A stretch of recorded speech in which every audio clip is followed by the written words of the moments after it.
చేసుకునే కృపని సహాయం చేయమని యేసయ్య అతి పరిశుద్ధ నామములో మిక్కిలి అతి వినయంతో వేడుకొని పొందుకొని ఉన్నాం తండ్రి, ఆమేన్. ప్రియ దైవ జనాంగమా,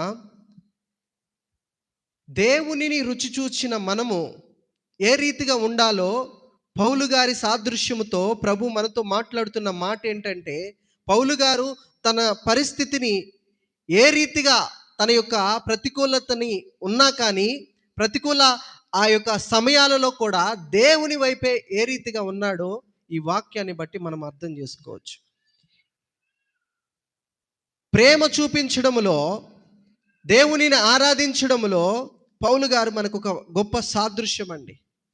పౌలు గారు చేసిన సేవ వర్ణనాతీతము.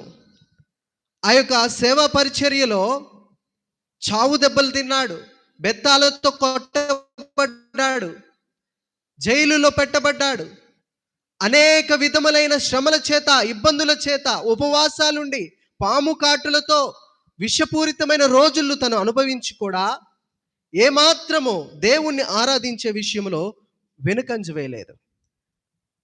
మనం చూస్తూ ఉంటే ఇప్పుడు చదివిన వాక్యం గొప్ప పెద్ద ఉదాహరణ. అతను పడిన శ్రమలు ఉన్నా కానీ దేవుని దగ్గర ప్రభువా నేనింత బాధపడుతున్నానయ్యా అని ఏడవలేదట. ఎంత బాధపడ్డాడు ఇక్కడ మనం చూస్తూ ఉంటే, అంతియోకియ నుండి ఈకొనియ నుండి యూదులు వచ్చి జనసమూహములను తమ పక్షముగా చేసుకొని పౌలు మీద రాళ్ళు రువ్వి అతడు చనిపోయిననుకొని పట్టణమును వెలుపలికి అతనిని ఈడ్చిరి. ఇక చనిపోయాడురా, ఇక దొరికాడు, మనము చంపేద్దాం అనుకున్నాం, చనిపోయాడు అనుకున్నారు. పెద్ద పెద్ద రాళ్ళు విసిరేశారు, కానీ చావలేదట. మనం తర్వాత వాక్యాన్ని చదువుతూ ఉంటే ఆ కొన ప్రాణముతో ఉన్న తను ఏం చేశాడంటే, కొంతమంది అయితే ఏమనుకుంటారంటే, అమ్మో ఈ కొన ప్రాణంతో నేను కొట్టబడ్డాను, ఏం దేవుడు అనేసి దేవుణ్ణి వదిలేసే వారు ఈ రోజుల్లో ఉన్నారు. ఈ కొంచెము ప్రాణముతో నేను ఎలాగోలో బ్రతకాలి అనేసి నానా విధములుగా బ్రతికేవారు ఈ లోకంలో ఉన్నారు.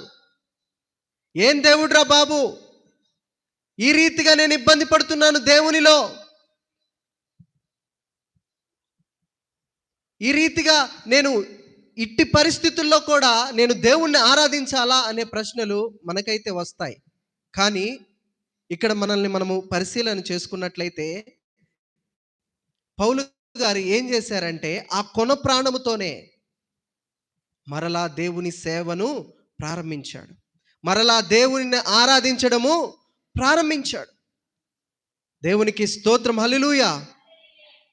ఆ కొన ప్రాణముతోనే ఏం చేశాడంటే చూడండి, అయితే శిష్యులు అతని చుట్టూ నిలిచి ఉండగా అతడు లేచి పట్టణములో ప్రవేశించి మర్నాడు బర్నబాతో కూడా దెర్బేకు బయలుదేరిపోయెను. వెంటనే మరునాడు అసలు దెబ్బలు తిన్న రోజు కన్నా తర్వాత రోజు దెబ్బలు ఎక్కువగా నొప్పి పుడతాయి. మీరు గమనించారో లేదో, దెబ్బలు తిన్నవారికి, గాయములు పొందిన వారికి ఆ బాధ తెలుసు.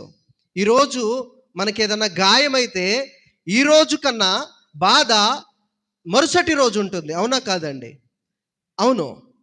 ఆ మరుసటి రోజు ఆ బాధతోనే, ఆ నొప్పితోనే ప్రాణాన్ని చేతిలో పట్టుకొని దేవుని సువార్తకి బయలుదేరాడండి. దేవునికి స్తోత్రం, హల్లెలూయా. మర్నాడు ఒక సహాయకుడిని తీసుకొని, బర్నబా అతని పేరు, బర్నబాతో కూడా దెర్బేకు బయలుదేరిపోయెను. దెర్బేలో ఏం చేశాడు మనం చూస్తూ ఉంటే, వారు ఆ పట్టణములో సువార్త ప్రకటించి అనేకులను శిష్యులుగా చేసి తర్వాత లుస్త్రకును, ఈకొనియకును, అంతియోకియకును తిరిగి వచ్చి అని ఉంది. దేవునికి స్తోత్రం, హల్లెలూయా. దెబ్బలు తిన్న ప్రాంతానికే మరల ఎవరైనా వెళ్తారా?